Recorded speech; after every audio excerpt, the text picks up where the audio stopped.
pohľad zo stohu. V pozadí máme veľký Rosutec a svoj vrchol dosahuje Igor.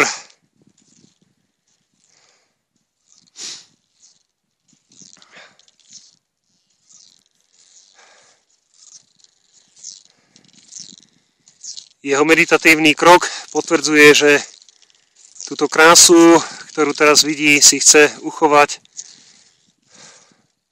v pamäti, aby si mohol vynoriť aj cez náročný týždeň v práci.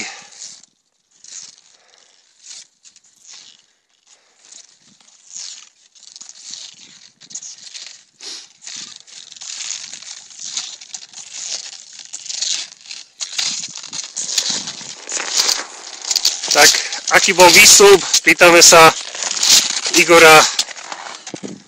Výstup bol dosť namáhavý. 14 hodín 11 minút 12. februára. Čakali sme viacej prašanu, je to dosť tvrdé. No a teraz už nás čaká len krásna odmena po tomto hladkom upravenom svahu, ktorý máme tu na hlavu. Kde sú závery asi 1 meter nerovnosti.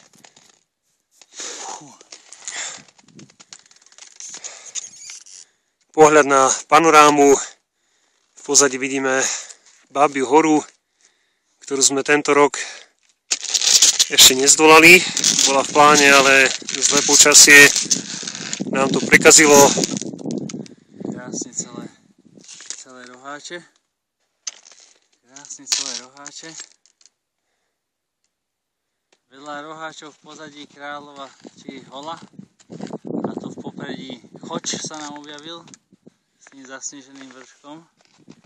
Áno, vidíme teraz Choč.